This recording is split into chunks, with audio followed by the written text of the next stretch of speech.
Ken, I think say sporting directors ni bi wo ho a was say supporters na mo ni ko mo ho. Na say impo say criticisms bi beba.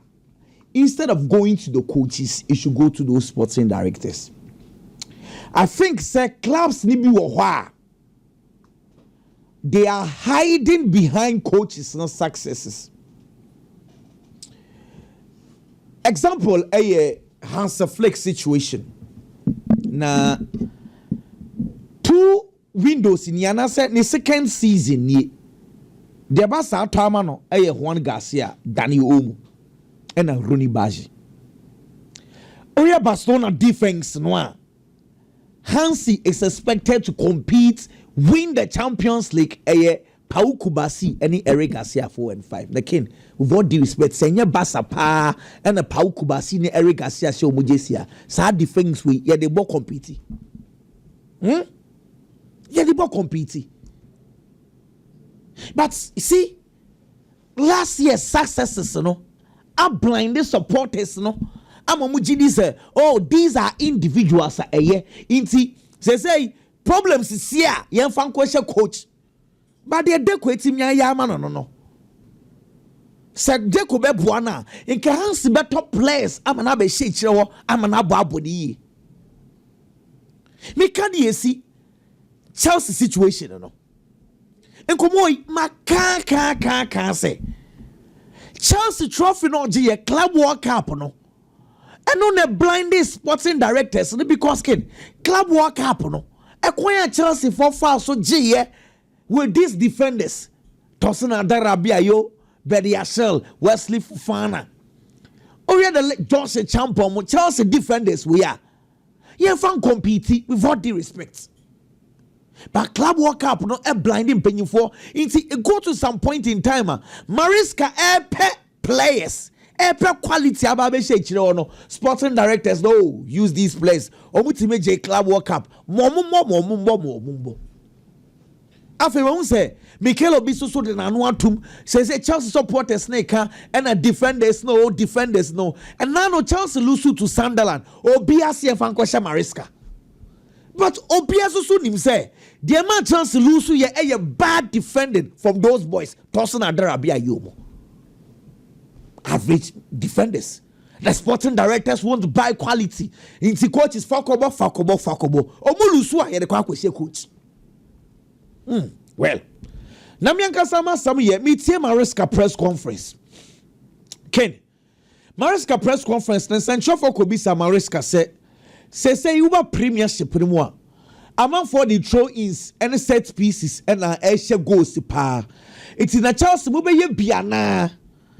And Mariska say, on your show, or no, or co-training, training for throw-ins, say, the best go and I'm not, or yeah, training. So the big defend it how Sunderland for so but say on one kasa offensively Chelsea be training some to ball be also on name or say football evolve na onim so ochina bi and na obesue bi dia and you're fine.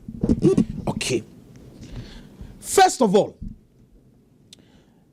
meet press conference no coach na say football evolve me yemu shame. The first thing I asked, they say, football evolving from tiki-taka, transitions, proper counter-attacking, counter-pressing. They say, evolve throw-ins. And they say, maybe we are heading towards, you know.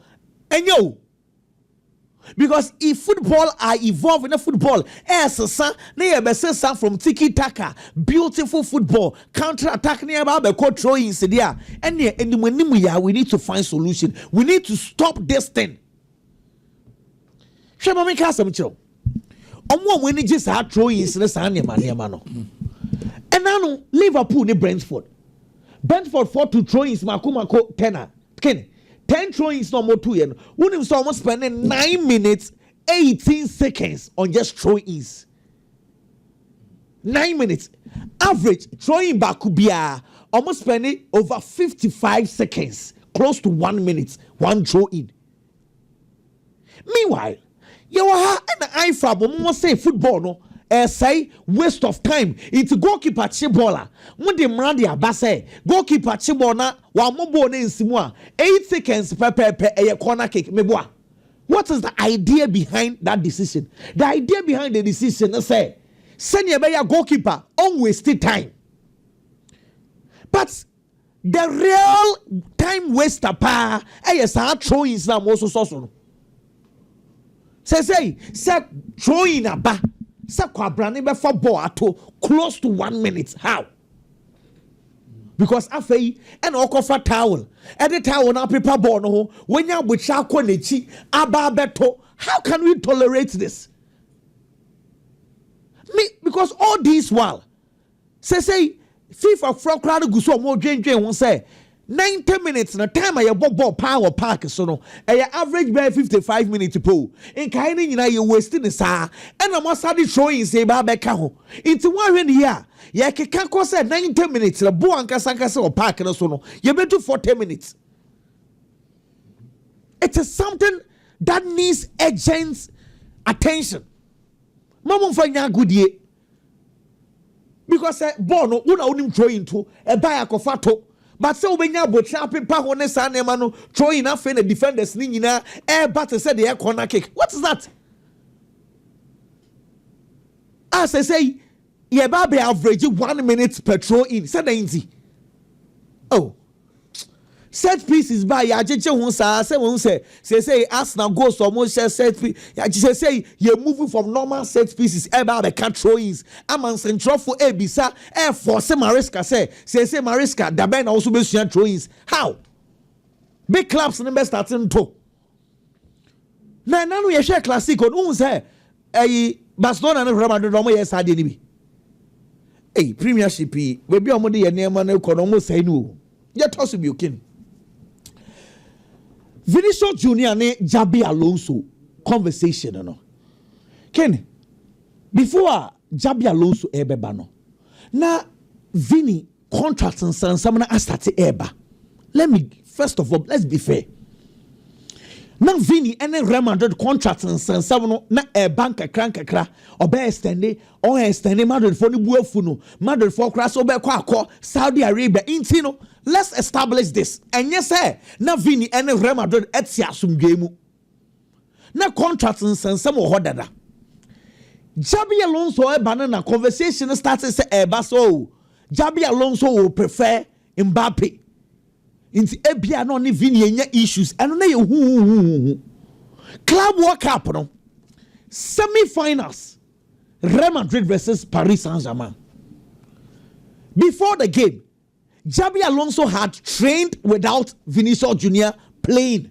No kaya. Na Vini na onka squad in wo until Trent Alexander-Arnold a prayer out the Freddy Valverde ko 2-2. Mo be kai.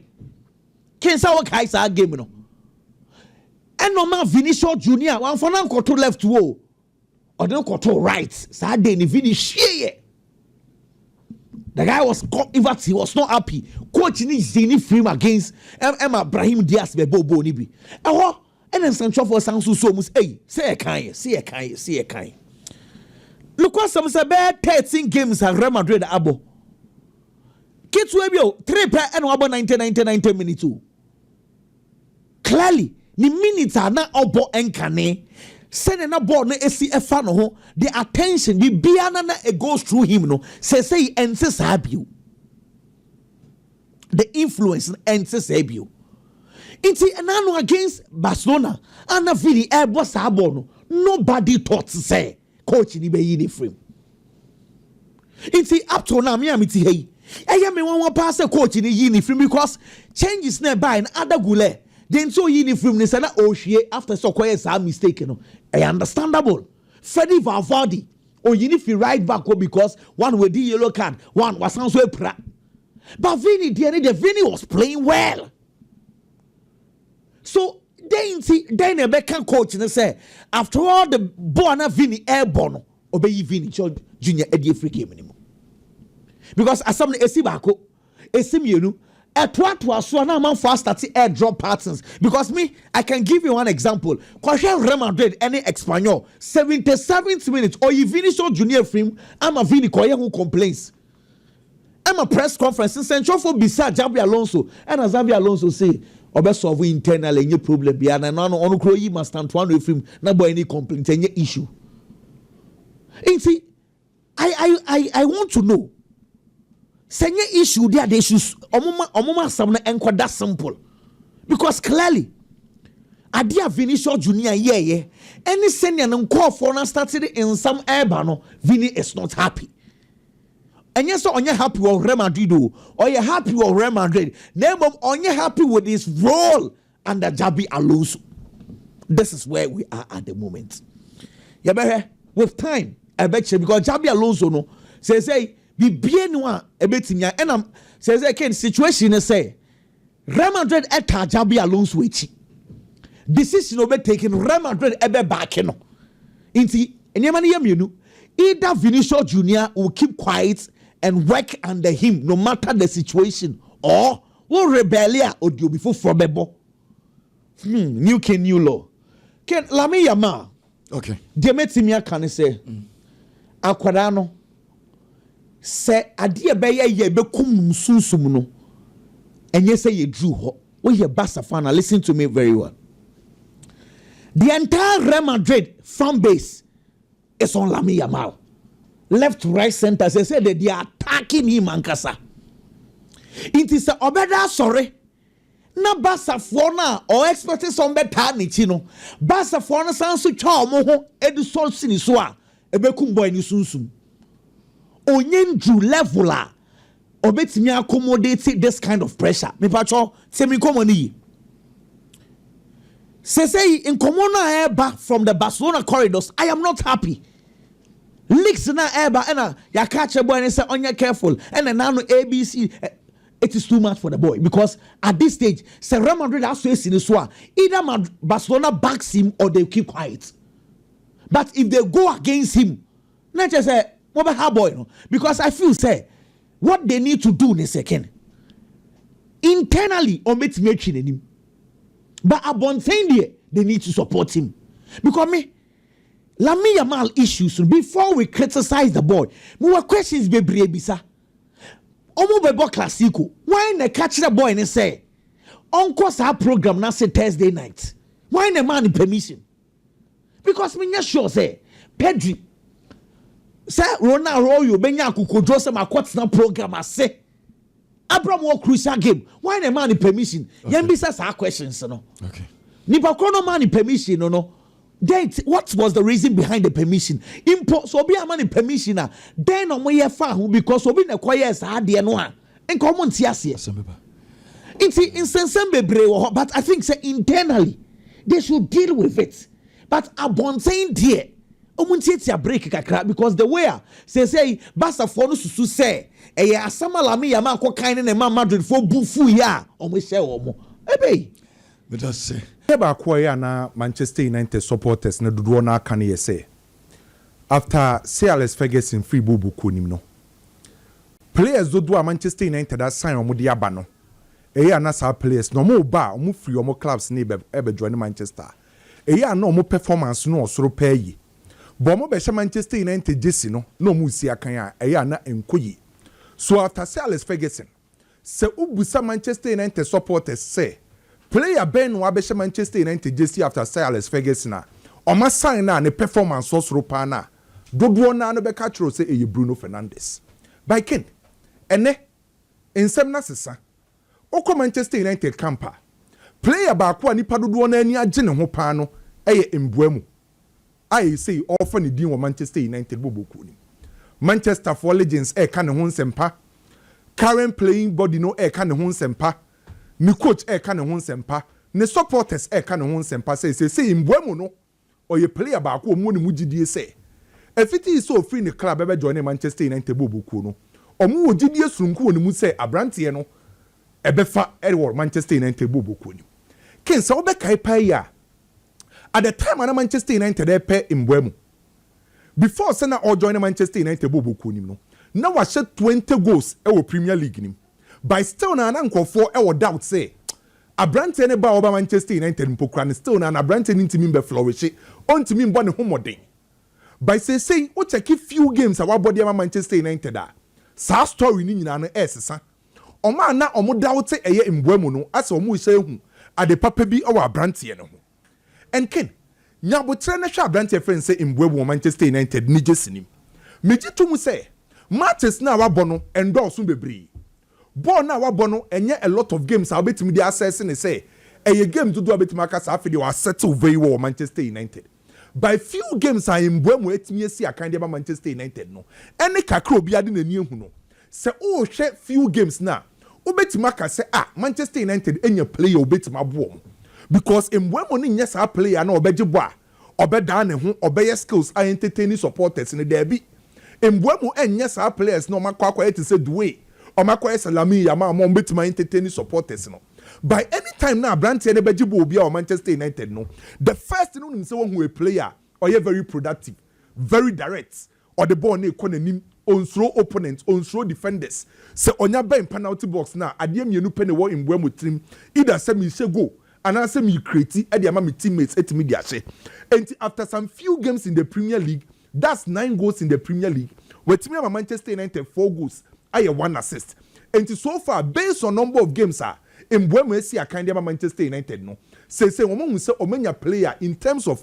productivity which are very very good for Manchester United okasa few players na or penalty box ni man hu outside the penalty box ni hu and Manchester United for kase this time around omenya player ni productivity level no e so we ne kwan offer so Emma Manchester United numbers ni productivity ni fe free ho every single coach was as you be an okay or player ye attack or ye involve ye defend or ye involve and the coach is need players so to me involve play with the ball or without the ball and so far if it is Mbeumo be Manchester United for jesi no obi o Manchester United games in we able to testify to the fact say Manchester United they attack here obo a double number 10s Abrante any friend say Mbeumo no and they operate as a right-sided number 10 or joining attack otimi move ko wide otimi move back inside ne link up play ne ball carrying ability how otimi create spaces in between the final third lines no ni nyina boa Manchester United etimi nya goals no a omo pe no enti se Manchester attack a un se Mbeumo eye involve omo lose ball no mu defend here time bia on my defensive cover the right-sided number 8 Casemiro sa defensive cover eto de bi mpokra na de operate as a right wing back Amad Diallo no osama ni defensive cover so ni defensive ability no esa wasoro then oye very disciplined the coach is ne catch on the field of play otimi ko perform entiene enye me wan say after 9 games player ba ko obi ebo ni din wo Manchester United obi ebo na baso ene me hu se when Rooney kan sempa fa ne ho Manchester supporters ni na ebo na baso Mbeumo because productivity obi a okwa anim otimi ma numbers obi very disciplined and no say involve in attacking in defending so many age e dey Manchester United say for once omo bo play abaso say omo akosan na ba no omo nim nguase ken me ko Barcelona kakra good news say free Barcelona so e eba no say omo goalkeeper Juan Garcia say no ne recovery no ekoye pa na how ekoye no Barcelona decide say nyame ya adoma Wednesday ombe assess Abrante ni injury and the recovery no say even pokra nyame ya adoma weekend omo game against Elche no Juan Garcia betimi aye part of the team and I say onye part of the team but mo hwena omo assess na ni injury no ontimi nye fully fit Barca for say omo risky goalkeeper no which I believe a good news for Barcelona. Every single football club was as so every single coach maka time without number say coach bia pese time bia no obenya ni players ni nyina so mo ye fully fit no mo ye available for selection and the time bia coach bia da ye so no ye say on person ni players be prepare no matena fiache and the moment abete say team player or say important and key player returning from injury na ye ni gisem after Sabrante ni April after Real Oviedo game no we missing some couple of games at the Barcelona against Sociedad yehuno against PSG against Sevilla against Girona against Olympiacos then against Real Madrid yehu omu goalkeeper Branty friend say Juan Garcia by this time around was say or recovering so betima join Barcelona bobuku ken say o person say Juan Garcia very important for Barcelona setup ni ma ade wo so odi hunie ye say season na say na Barcelona managing enya wins no Obia no share Barcelona game be and one player no making a lot of difference at Barcelona. Your goalkeeper. Yes, season as no. Na Barca finding a way to win. Ultimate struggle opponent ne tata Barcelona. Opponent need to me break Barcelona defensive line. By a game they win Barcelona team nya 3 maximum points because no more goalkeeper. Our a lot of saves at the moment. And one goalkeeper na all Barcelona pamo mutimi accumulate points no. Yes, our goalkeeper. And so we use La Liga ni mpokra as a case study. Before say one Garcia ever be pre-free Barcelona set up ni no. Now a face shots in kwa baku 18. And a one Garcia face. Out of the 18 shots no. Now a team ya save mu baku 14. Emu 4 pe. And na to na team. And it's a what check Barcelona game on boy against Levante sa 3-2 na. Kwa check the number of saves a one Garcia ye. Ni saves no prevent Barcelona say omo drop points. Omo game omo boy our men lose against Vallecano. And also ni saves eboa Barcelona. Our men to me and lose sa game no. Enti abrantie no how were you important ni say Barcelona trio no ekwakoye expose opponents etimi breach Barcelona defensive line no. But if it is one Garcia buy no or the assurance be by Barcelona bobo konim say Sebo ni beat Barcelona defensive line krana omo a reliable goalkeeper obetima ye a lot of saves. That's the reason why out of 18 shots we face here no wetimi asebum 14. And before say obe free Barcelona and also okwako prano na o prevent 2.13 goals per game. Enti ankanyo no anka before so obe free obe prano na anka Barcelona betima concede 2 goals every game. But preventing sa 2 goals each. Show me UEFA Champions League game against Newcastle. It was St. James Park. How will you say that it may prevent Barcelona from losing that game? And it's also said this kind of goalkeeper after sending injury no or say return or your Barcelona near when you bet because or your reliable goalkeeper or yes our goalkeeper sir. Your bubble season area no quite me save 10 points because of the saves I hold over here. I prevented club from losing. So a good sir branch your neighbor. But again, me sane Barcelona doctors ne medical team ni adwen say omo assess ne nyame ya adom akina. Na brantie no entimi nye fully fit se obetima ye part of the team omo de ba ko face elcha e mo omo force ya brantie no omo ma brantie no recover na onye fully fit because se uyi elcha game ni free wa on be sa bo club Brugge e wo UEFA Champions League no ma be bo Celta Vigo e ye game sa me hu ogidie say says ni betima manage but you know e ye good news for Barcelona say one Garcia is return because or your goalkeeper or your trustworthy or your goalkeeper betima save a lot of points our league and Europe Barcelona compete this season. After enra odi news ni beto abonten say big yadamfo Igo Tudor yetimi eja ne kwan wo Juventus no ye say ene Juventus mpanyimfo ebehia Luciano Spalletti no mo na negotiate say on ban be ye permanent coach emfama Juventus boboku no no kra eye ba akopɛ ken Juventus as it stands now financially omo strong. Enti Juventus enti mintis ka kese enkoto top players enfamba emom be se Juventus setup nim enti ade ba akwa se Juventus ehia pa ne yese omo be hia manager with the available resources and materials ewo Juventus see no obetima manage sa resources ne materials no na build a team obetima compete and so we check Luciano Spalletti ne track record na papa no aye adwuma to the extent say team bia wo de bema no players are the man, materials be at the man, Biano, Otimi manage, etimi de compete, a build a side, a formidable bit to media compete.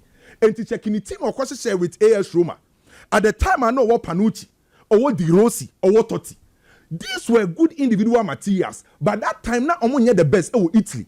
Not the likes of Inter, Juve, AC Milan more better players, but Luciano Spalletti build a formidable side from Roma, and Momu compete. Obefa Napoli Bobokuno. Materials no ekura Napoli or the Omuji League or befa Inter Milan boboku no ehye a strong side eno na Antonio Conte beto aso eno ana Simone Inzaghi beto aso enti coach ne track record ne kire say or yes a coach a enfa ho ne materials are available obetima ma a side obetima hye na metimi dia compete and Juventus ebe hia coach to say Luciano Spalletti with this materials a chrome no wetimi abo mo medema no sinimi ko wie wo Arsenal. Matisa will say Arsenal for say after Bukayo Saka, Omo Bema Declan Rice contract renewal. Are you good for Arsenal team no? Every top football club our person compete to as so. The first thing you need to do, so to me how to me and maintain key players. No make sure say Omo free bobo nim. And to say obi to say William Saliba, why signing a contract. Bukayo Saka baba to then Declan Rice. Are you very positive for Arsenal team no? And Obi anka Declan Rice has na koto on £100 million because of the kind of performance. Sanka Declan Rice every West Ham eba and a performance so for ma. And Kobi abe criticize Arsenal so much to skegu. But no Obi anka ni sika yede turn because of the performance. Okay. Ken, make me the mensa. Esime Buaka Tro say. Uko Premier League na. Ka current all-round midfielders are more performing and untimi Declan Rice in free. Oh yeah, the Chenka said one heavy. Omo different rules. But one heavy. Omo mean to be compare players on different rules. Do we mind different rules? Yes, on different rules. You don't mean rules to be obvious. There be when you more of boss to boss now where you deep. Then say Mahun Seka said when him koshe go super. Oh, so don't mean yes or a static but a different rules no mobile. Okay. By Declan Rice one of the best in the Premier League and Europe at large. So you're good for us now say making sure say extending key players no who extended Saliba to 2030 Bukayo Saka Declan Rice a team or competing for the next 2 to 3 years. So good news for us now.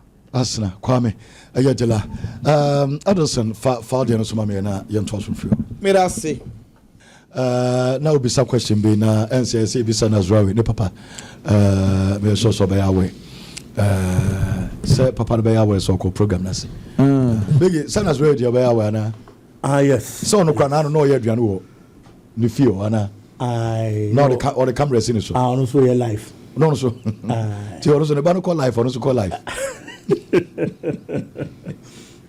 what's it be muso dia show ba no hey this is so ba no ba kru mo papa bi the girlfriend no oh but so obi so dia ba ma no bobo ana ye dia say Vinicius dia ba o bobo pa on so kusu ona jona na no Sunday no ba no ba e hebo bobo okokru mo kusu ko bubu nkotoje ko sesa na ma me ngina ko ba no fie kina kuma mun nsam de ento wa obeka se dia to ni nim nyansa bigi ken we are broken hearted there.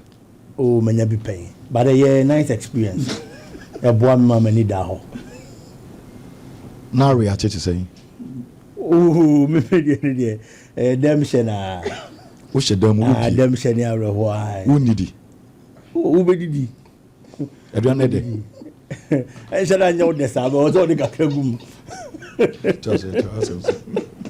kidam Vinicius Jr. Honestly speaking, Vinicius and Xabi Alonso in common. I found myself in a situation like that before. Around primary 6, Eko GHS, Mishia teacher bi. Na classroom na me ha adwen kakra. Enti teacher no, I realized masem. Oba class, otumi beji the names of talkatives. Se mi di ni ma ombo bia, obemo bia kwa kwatenate.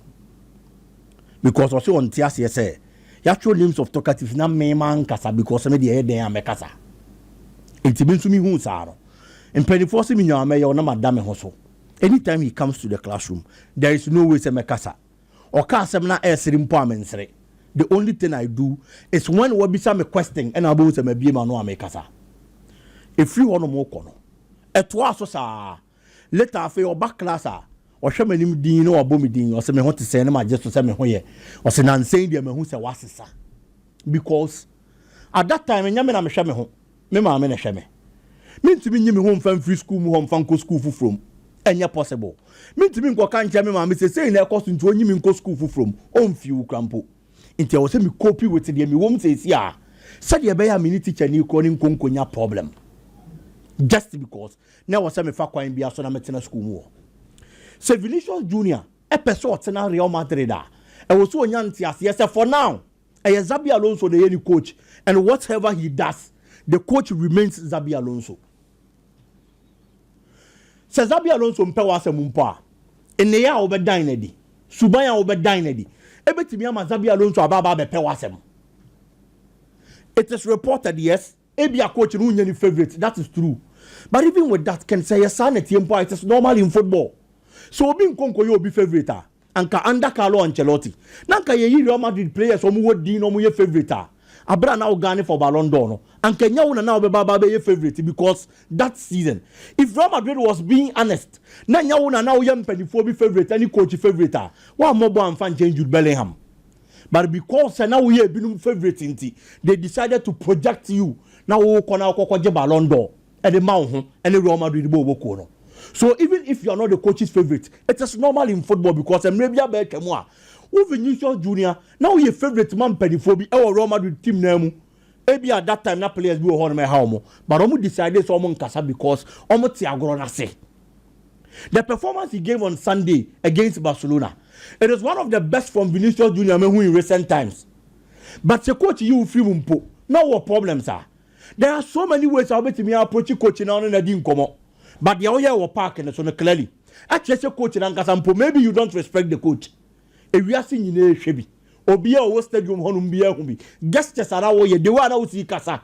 Who now you walk straight into the dressing room. Disrespect when the match was going on. It was not on the cruise. And some of the barbon say message on the man Vinicius Jr. or Cacheno. Say he's been in situations like that when him say play at the obo, na near me conquer the mawa, obe person obe bono watuaso. But under no circumstance, and a uniform or dear before Coco dressing room. It's a found need ye see yet. Quite on the first only coach in the veteran, and on a better so be pewasem and I say on pewasem. And coach in charge of substitution and the player selection. So if you feel say no matter the kind of football you are playing, or only be change at that moment, you don't have to show that kind of disrespect. And I'm a din kayakano. Just a way I been say on Tena Real Madrid BM, but so better Real Madrid party on fun to the team so training money better yepe. For now, Xabi Alonso the coach and Copim to be free Madrid no. She knew one of my best sir. Ken Mikalo be a car simbi. He's one person I thought our kasapa, but so share no or kasama no crackampan. But in this instance, I am looking at the message rather than the messenger. Mikalo be say looking at trend that I say this is the year for us now, and many Mikalo be 100%. Can you ever start in league no? Now we both favorites. Premier League anymore. All the Arsenal be come no credit. But there are certain teams that I move few say. Looking at consistency as Arsenal show, Atete show, but yet Oman team we need the Premier League for the past 3 seasons in a year. AB and our story now say akwa kotwaso. Legitimate league no ye monru baby ampa. But favorites, look at Liverpool. Last season performance almost dynasty. Quality additions almost answer ye the can almost team no. Any modern man you move few so move team abono. Ye share season nothing. The Liverpool performance hasn't been like that. Especially in the last 4 matches of Liverpool, Premier League anymore. And Yaman Koyim from Liverpool Bobokono. Entienne, who be so be the Premier League nechi. So Liverpool bet me at the Premier League now, bet me a case aye. But Gideon no war and Sana League in started no. Menya sure so was Gideon. Pep Guardiola. Last season in Yaman Konkayan Farmer no. What top players ni be the Ababa Bishim. But Tim Kita Manchester City ni Pep Guardiola says here. Me. Man write Pep Guardiola off because of the Pep Guardiola factor in Manchester City. They were paying even with limited resources. Obetimi as a son nema, but league in chassis and clearly the reality is dawning on the Manchester City team. Inconsistencies, though are better than last season, but there are a bit of inconsistencies. Manchester City bobo coda from, and clearly, almost so your favorites. Pep Guardiola and the Manchester City, no, the performance hasn't been so convincing. Chelsea. Nan kebi obi anka omo fanka ho. But ye we season na Chelsea call Club World Cup no. Modern bono ko boy no. Chelsea supporter bia, obi odi football echi bia. E benya agide say Premier League no. And even the Champions League Chelsea bo ko ni betimi age. Season ne share ase, injuries kakra ha Chelsea. Inconsistent performance kakra bem. And the Chelsea nso so a due to the performance at the Club World Cup, near kind of was favorite no. Chelsea so modern money na ko na nim kakra na asan so ati aba na chi kakra. It's these 3 teams are no my favorite pa. Liverpool, Manchester City, and Chelsea Bobo. Obia performance has been inconsistent, but the Arsenal performance has been on the rise. So far, Premier League ni baby ayaba bedru. Aside say Arsenal na dasro no. Ye bisa say why now feel so betimi age Premier League now. I'm sure say see idea. Obia beka say Arsenal. Looking at the consistency and the performance of Madrid, it's a samna Mikelo bi kano. Menene ya be 100%. Teams ni nyina nyama na omo ye no e che so omo nya ready so mbetimi agi league no enti Arsenal ani Mikel Arteta consistency no omo trio no if only omo anti under there I feel that definitely this is going to be a year for Arsenal ani Mikel Arteta Ken. Okay enti yenkotwa na boy omo bo se sie e de o de kakra to akire ye kakra bɛyɛ sɛn ɛdɛ saa time we metwa saa so na bɛgye leg ne mmea bɛnya bɛyɛ sɛn metwa ma me the ska o Benjamin check in sabi okay ma me fa sɛ bɛkɔbɔ bosia 1000 de bɛto so a when dia obesa jefi ho me boa bɛkɔbɔ bosia 1000 de bɛto so a we are up to May we are bɛnya bɛyɛ sɛn me check just check out na in any case bacho ulu so abeji ska na ho me boa o de we de menje say we minim so o de wo kan be fa enti 1000 no metimi anya metimi anya 1 million Ghana enu meye ken me ba asa mo sem kana bibia ho ora me ba ma me ni nkomo kwekwa na me mra sisi a